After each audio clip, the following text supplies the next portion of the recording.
بسم اللہ الرحمن الرحیم۔ آج کے درس میں ہم 4 باتوں کا مختصراً ذکر کریں گے۔ قرآن وہ واحد کتاب ہے جس نے پوری کائنات کو ایک نظام کے اندر اور ایک نظام کے تحت جمع کیا۔ قرآن کریم نے بنی نوع انسان کی غایت اور مقصد خلافت عرضی کو قرار دیا، اور اللہ رب العزت نے انسان کی تخلیق کا مقصد خلافت قرار دیا۔ جب انسان کی تخلیق کا مرحلہ آیا تو اللہ رب العزت نے فرمایا وَإِذْ قَالَ رَبُّكَ لِلْمَلَائِكَةِ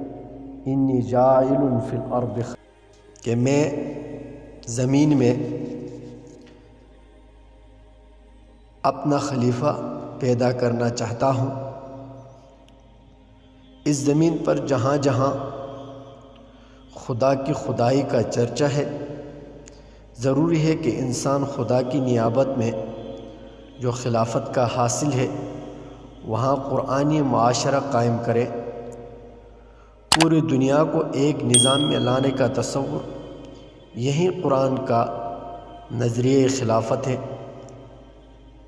یہ تصور اس وقت دیا گیا جب دنیا قبائل، علاقوں، ریاستوں میں تقسیم تھی، بٹی ہوئی تھی۔ حضرت صلی اللہ علیہ وسلم نے جب عرب میں ایک ایسی قوم تیار کر لی جو علم کا نور اور تزکیہ قلب کی دولت رکھتی تھی، تو اس قوم نے مذہب کی اشاعت کے لیے نہیں، دنیا سے ظلم کا خاتمہ کرنے اور ایک اللہ کی حکمرانی قائم کرنے کے لیے انسانوں کی حکمرانی توڑنے کے لیے جغرافیائی سرحدوں کو عبور کرنا چاہا، اور بڑی ہمت اور استقامت سے وہ اس دشوار گزار گھاٹی کو عبور کر گئے، اور پورے دنیا میں عرب سے نکل کر پوری دنیا میں انہوں نے خلافت، انصاف، عدل اور مظلوموں کی مدد اور ظالموں کے ساتھ ٹکراؤ اپنا شعار بنا لیا۔ عرب کی یہ جو نوزائیدہ سلطنت دنیا کے 2 عظیم سلطنتوں روم اور ایران سے بیک وقت ٹکرائی، اور قیصر و کسریٰ کی یہ 2 عظیم سلطنتیں اس نئی قوم کے آگے سرنگوں ہو گئی۔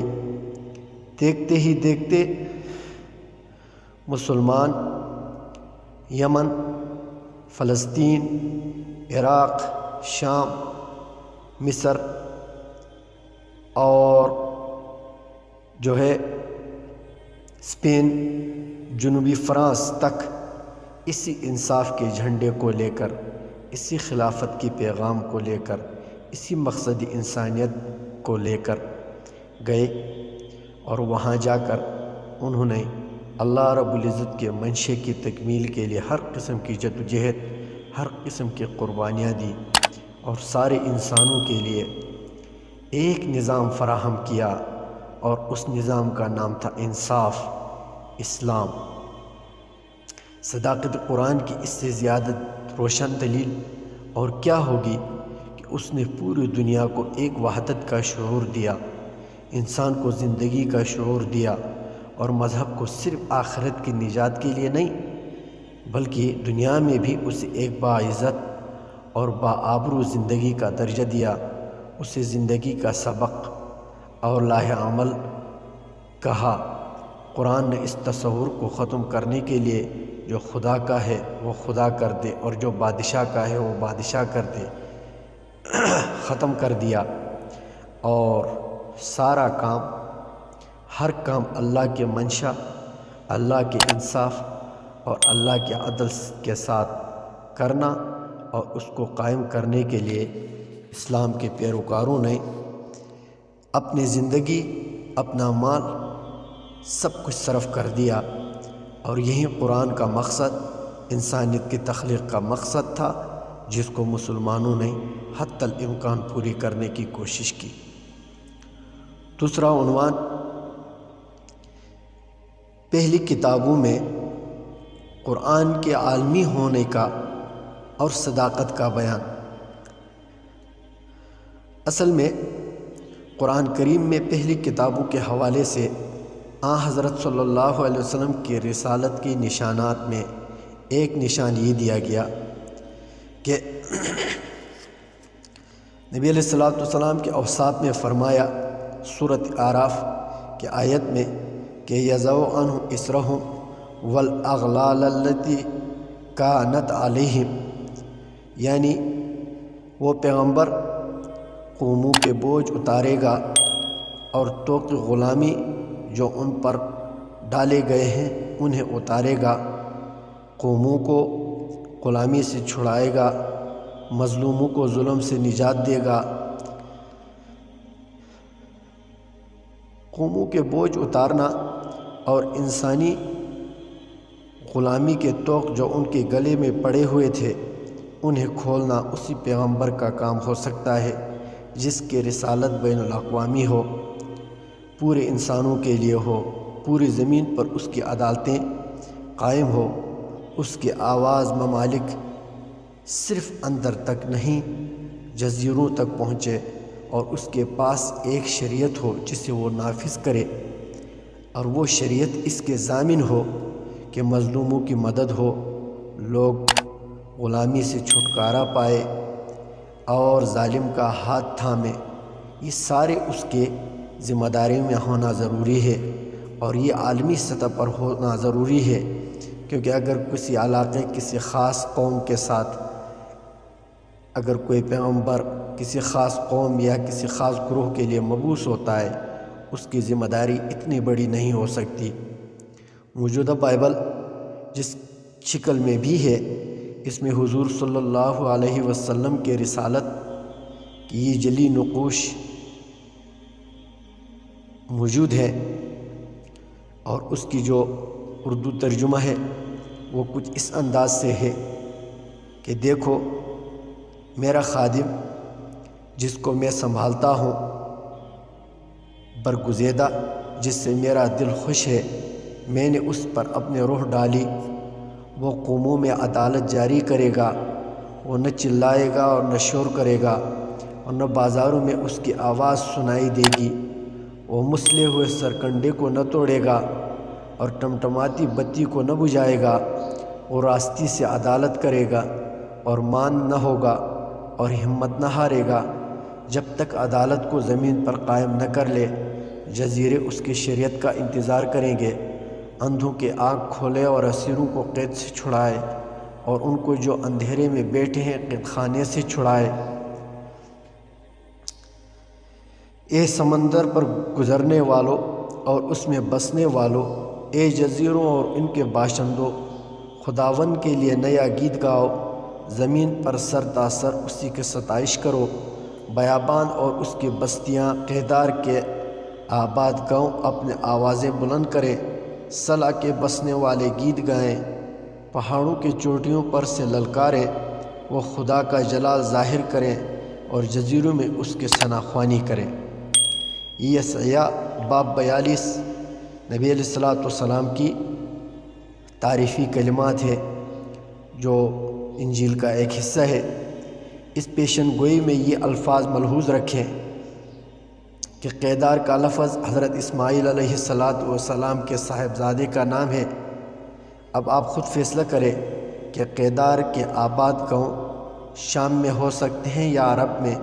جو حضرت اسماعیل علیہ السلام کا مسکن بنا تھا۔ صلا بھی مدینہ منورہ میں کے مشہور پہاڑی ہے۔ عدالت کو پوری زمین پر قائم کرنا یہ وہ تصور خلافت ہے جو اسلام نے دیا۔ یہ ایک بین الاقوامی نبوت کی خبر ہے۔ سمندروں پر سے گزرتا اور جزیروں کو آواز دینا کسی ایسے نبی کا کام نہیں ہو سکتا جو کسی ایک قوم یا کسی ایک نسل کے لیے بھیجا گیا ہو۔ پرانا عہد نامہ حضرت صلی اللہ علیہ وسلم کے بین الاقوامی نبوت کی اور عرب کے صحرا زاروں کے بنو کیدار کی بستیوں کی سلک پہاڑی کی، روئے زمین کے عدالتوں کی اور بستے جزیروں کی خبر دیتا ہے، اور قرآن بتاتا ہے کہ قوموں کے بوجھ حضور خاتم النبیین صلی اللہ علیہ وسلم نے ہلکے کیے اور غلامی کے طوق ان کے گلوں سے آپ نے اتارے، ایک بین الاقوامی دعوت دی اور تاریخ نے اس کی حرف بحرف تصدیق بھی کی۔ اس سارے ماخذ کو نقل کرنے کا مقصد یہ ہے کہ سابقہ کتب میں بھی آپ صلی اللہ علیہ وسلم کے جو آثار بتائے گئے وہ عالمی ہیں، بین الاقوامی ہے، اور سارے انسانیت کو یعنی عدل انصاف کی طرف لانا، اور یہ قرآن کا پیغام اور آپ صلی اللہ علیہ وسلم کا منصب ہے۔ تیسرا عنوان، قرآن جو ہے فطری طور پر ایک آسمانی آواز ہے۔ اس کے کچھ مختصراً ہم علامات ذکر کر دیتے ہیں کہ یہ فطرت کے مطابق ہے۔ اللہ اپنے بندوں پر بڑا مہربان ہے،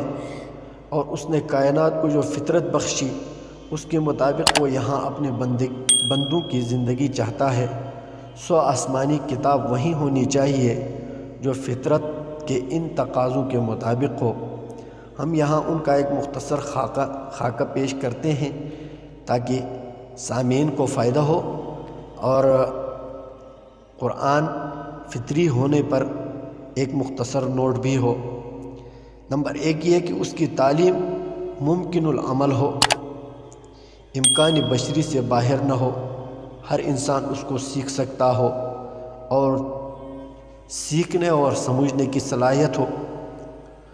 دوسرا، اس کی تعلیم قانونی فطرت کے مطابق ہو،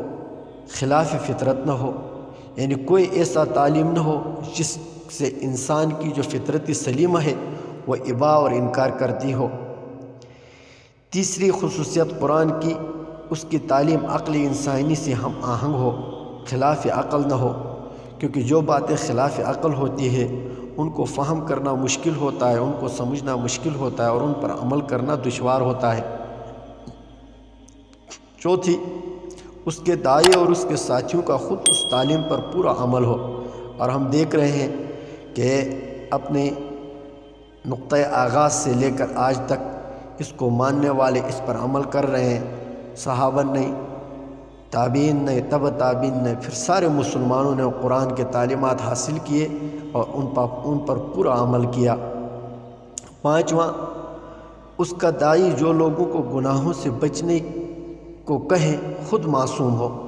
یعنی جو ابتدا میں نبی کریم صلی اللہ علیہ وسلم اس کے داعی تھے تو وہ معصوم تھے۔ اسی طرح چھٹے نمبر پر اس کی دعوت اور عمل میں قول و فعل کا تضاد نہ ہو، یعنی کوئی ایسی بات نہ ہو جو ایک موقع پر ایک طرح کا کہا گیا ہو اور دوسری طرف یعنی اس کے تعلیمات میں تضاد نہ ہو۔ اس کا داعی خصائل حمیدہ اور صفات پسندیدہ کا حامل ہو، اور آپ صلی اللہ علیہ وسلم میں وہ تمام صفات، وہ تمام کمالات، وہ تمام جمالات موجود تھے جو انسان چاہتا ہے۔ فضائل، 4 گانے حکمت عدالت، یعنی یہ کتاب یہ 4 قسم کی چیزوں پر مشتمل ہو۔ حکمت، قرآن حکمت سے بھرا ہوا ہے، عدالت شجاعت اور عفت رکھتا ہو، اور یہ اسی کے داعی میں بھی ہونا، یہ صفات ضروری ہے۔ اسی طرح 9 نمبر پر اس کا داعی علم و فراست، عمل و سخاوت میں مشہور و معروف ہو، اور آپ صلی اللہ علیہ وسلم ان صفات میں اپنے کمال کو پہنچے ہوئے تھے۔ 10ویں نمبر پر جتنا عروج ملتا جائے اتنا اور خدا کے آگے جھک جائے، یعنی اس میں عاجزی، فروتی، اور جو ہے اللہ کے سامنے گڑ گڑانا، اللہ کے سامنے عاجزی کرنا، یہ اس کے داعین کی اور داعی کی فطرت ہو، اور یہی قرآن نے اپنے پیروکاروں کو سکھایا، اور پیروکاروں نے اور مسلمانوں نے اس پر من و عن عمل کیا، اور یہ قرآن کے فطرت کے مطابق ہونے کی واضح دلیل ہے۔ چوتھے نمبر پر قرآن دین دنیا کی تقسیم نہیں بتاتا، قرآن یہ نہیں کہتا کہ جو خدا کا ہے وہ خدا کو دو اور جو قیصر کا ہے وہ قیصر کو دو۔ یہ دین و دنیا کی تقسیم ہے اور بادشاہت خدا کے بالمقابل ہے، یہ کھلا شرک ہے۔ اسلام دنیا کا مقابلہ دین سے نہیں آخرت سے کرتا ہے۔ دین دنیا سے جدا نہ رہنا چاہیے۔ دنیا اور آخرت دو جہاں ہے اور دین دونوں پر حاوی اور دونوں کو شامل ہے۔ جب دنیا کے سلطنتی امور دین سے خالی رہ جائیں تو اس سے بڑی بربریت اور کیا ہوگی۔ جدا ہو دین سیاست سے تو رہ جاتی ہے چنگیزی۔ قرآن کریم نے انسانوں کو دنیا اور آخرت دونوں میں اچھائی کا طالب بتایا۔ ربنا آتنا فی الدنیا حسنہ وفی الآخرۃ حسنہ وقنا عذاب النار۔ اسی طرح قرآن کی صداقت کا یہ نہایت روشن پہلو ہے کہ اس نے دنیا کی زندگی کو بھی ایک آبرو بخشی اور موت کے انسانی زندگی کی انتہا نہیں بتلایا، یہیں سے آخرت میں بہتر انجام پانے کی نیکیوں کی راہ بتلائی۔ اس سے زیادہ ہم صداقت قرآن پر اور کیا کہہ سکتے ہیں۔ اللہ تعالیٰ جو سنا ہے اس پر عمل کرنے کی توفیق۔ آخر دعوانا ان الحمدللہ رب العالمین۔